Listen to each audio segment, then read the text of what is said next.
Hi, I'm Sterling, and I'm going to be doing an analysis on our audience research, which we did a couple of months ago. First of all, you can see that all of our audience were in between 16 to 24 years old, which is also beneficial to us because it's our target audience. Like, we want to aim towards older teenagers or young adults because that is our target audience. Uh, you can see that the gender was almost half of male and female, which is great because we want the movie to be like unisex. We want it to appeal to both genders. We don't want it to be to one specific gender, because that would be narrowing down our target audience, and we wouldn't be appealing to um, half of the population. Uh,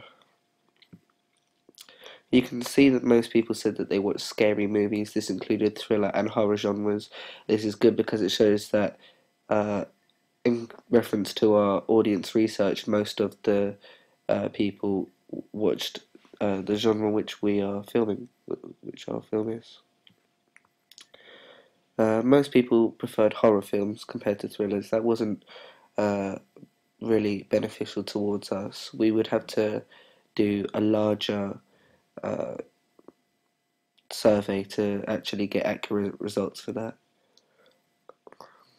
You could see when it says what setting do you expect to see, you can see that most people expected either a big house or a forest.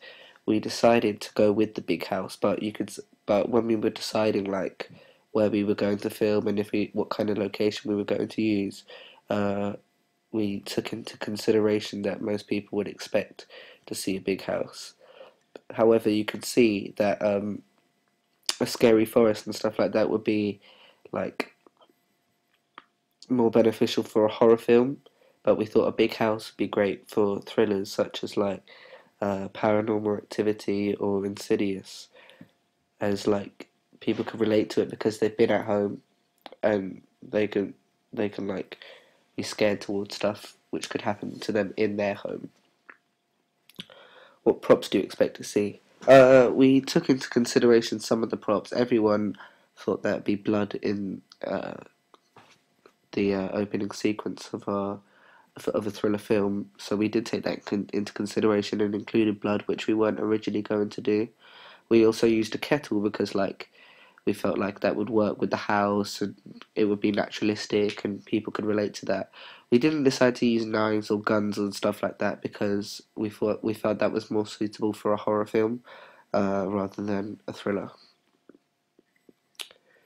How do you feel whilst watching a thriller? Well, obviously, this wasn't really a surprise to us. The most popular was nervous and uneasy for a thriller, as well as scared, but not as many people said scared because because obviously they felt that was more applicable to a horror film.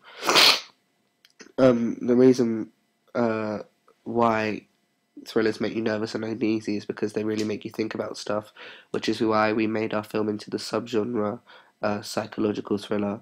We made sure that like when we were filming, we could use shots which would make them feel uneasy, like the first person view or something creepy happening to something in the bath, because usually, like when you're in a bath, it connotes like the feeling of being safe, even though you're isolated. And well, obviously, if you watched our opening sequence, you'd see that we've kind of twisted that around and made it unconventional.